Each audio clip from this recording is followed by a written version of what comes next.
بسم الله الرحمن الرحيم الحمد لله رب العالمين والصلاة والسلام على نبينا محمد وعلى آله وصحبه أجمعين. I just go over the two hadith. We have been talking about the one hadith since two lessons. Let's finish that one inshallah, and then we move to another issue of zakat. It's a common question inshallah, everybody will benefit. Bismillah ar-Rahman ar-Rahim.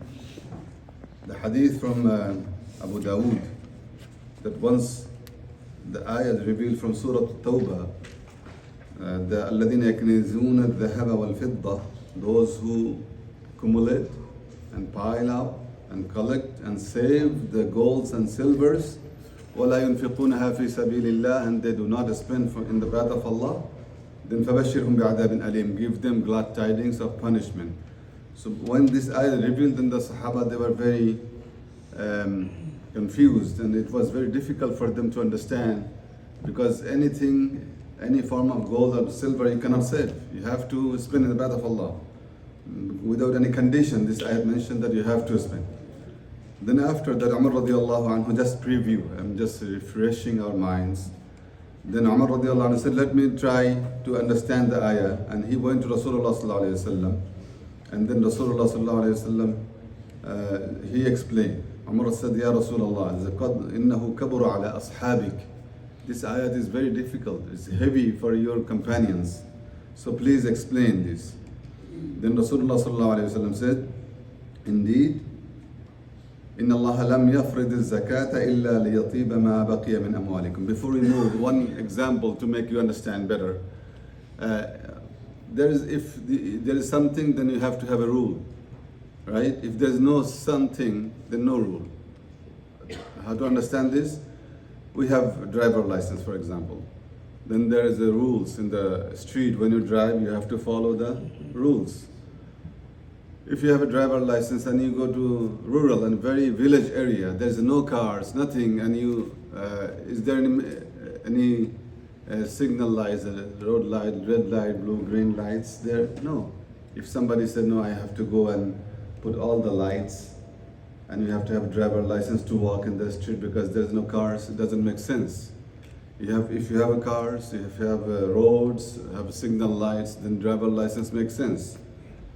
So same way, Rasulullah sallallahu alayhi wasallam said that why Allah subhanahu wa ta'ala applied zakat, because if you have enough wealth to save, then you pay zakat. Meanwhile, you understand in other way that it is permissible that you save money, but make sure you pay zakat.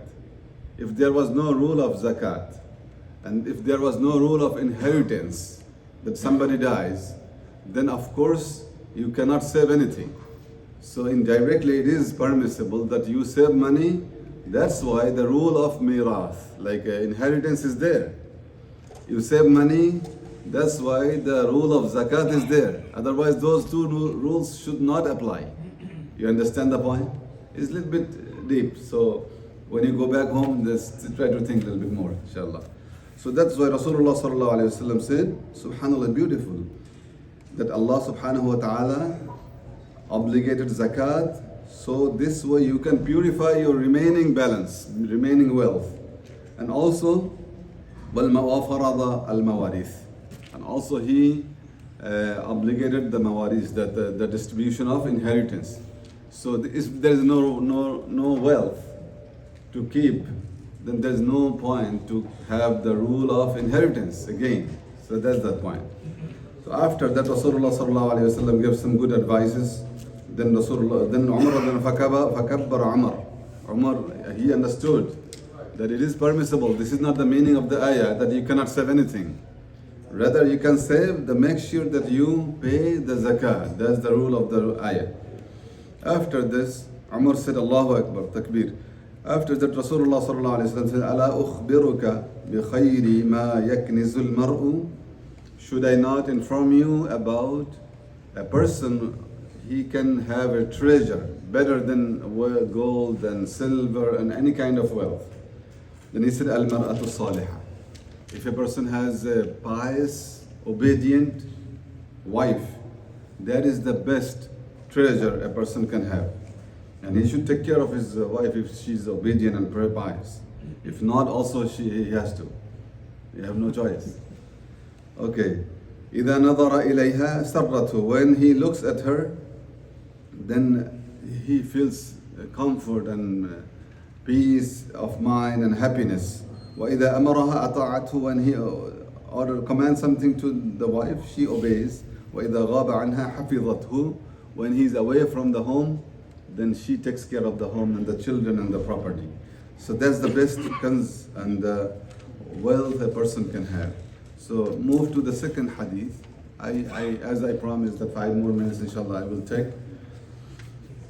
Second hadith is a very common question. It's coming again and again that if a woman uses jewelry golds for daily usage, you can say, that every day she uses this, then is there any zakat on this gold? That's a common question.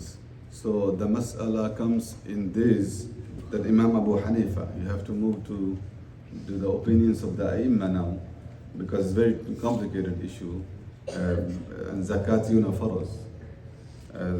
So Imam Abu Hanifa said that any kind of gold in your savings, regardless of you use it, or you save it, or you do buy for the business purpose, you have to pay zakat for everything when you become sahib nisab. And Imam Shafi'i, Imam Ahmad and Imam Malik, they said no, whatever you keep it for your use, then you don't have to pay zakat on that amount. The rest of the gold you pay zakat. So in this case you have to follow particular Imam.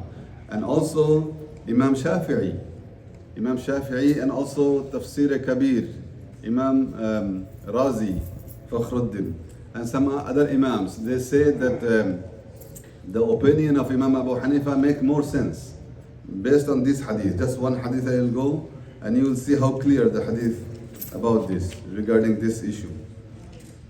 What is the hadith? It's from Abu Dawood and also from 2 more authentic books, and it says that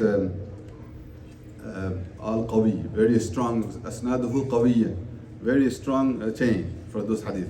Real quick, Amr ibn Shu'ayb radiyallahu anhu an abihi an jaddi أن امرأة أتت النبي صلى الله عليه وسلم. One woman came to Rasulullah صلى الله عليه وسلم ومعها ابنة لها, and she brought her daughter with her.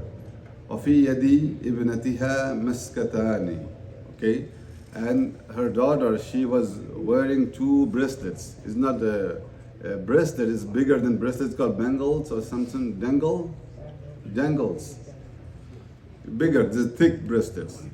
من ذهب, made out of gold. فقال لها, then Rasulullah صلى الله عليه وسلم told the woman, the mother, أتعطينا زكاة هذا؟ قالت لا. Do you pay zakat for these gold bracelets? Remember, she was wearing this. And Rasulullah صلى الله عليه وسلم asked, do you pay zakat for this? Then she said no. قالت لا. قال أيسرك أن يصورك الله بهما يوم القيامة بسوارين من نار.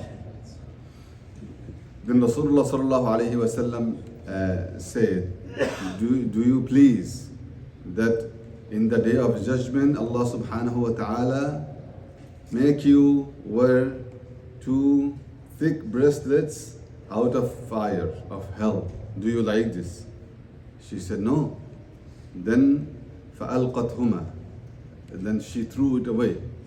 She took them out of her daughter's hand and threw them away. Another narration said that she gave it to Rasulullah sallallahu alaihi wasallam right away, and she said, أَنْفِقْ فِي سَبِيلِ اللَّهِ, أَنْفِقْهُمَا, that spend these 2 bracelets in the path of Allah subhanahu wa ta'ala. So what we understand from this hadith, that if a person is even using, for using purpose, he have some gold, or she, basically she, then she has to pay zakat. And in this case, do not play game. Like if you follow Hanafi mas'ala, and now you are moving to another Imam's school to escape these things. So don't do that, please. If you follow other mazhab, then there is some excuses. But if you follow Hanafi, stick with that and you will be rewarded inshallah if you pay. And especially this advice for the sisters. And remember we mentioned before that one of the benefit of zakat, that the stinginess. Every single person has this quality. We have this miserliness in our hearts. We don't want to spend money. It's not easy things. It's mentioned in Quran. وَأُحْضِرَتِ الْأَنفُسُ الشُّحْ, that Allah subhanahu wa ta'ala put the chips of stinginess within our hearts. We cannot escape this. So after this, if a person wants to get out of this quality, the best way to spend in the path of Allah. So many people fail to spend the nafal, the regular charity. So when it comes in the zakat condition, then he has no choice. He has to follow and he has to pay. Because of this, Allah subhanahu wa ta'ala removes the stinginess from your heart. Now you get used to spending and stretching your hands to help others. So that's the benefit of paying zakat and sadaqah. So many times in our cultures that the husband, he takes care of the wife's gold and whatever the jewelries she has. So in these cases, the ulama said, do not do this. Rather force your wife to pay from her own. Even though you can give some hadiyah, that take this cash money and then ask her that I gave you money, now you pay zakat. So this way she get used to this. You understand the point? So I'm not going home for a few days, so I'm okay. Brothers, you take care of yourself. Jazakumullah khair. Salatul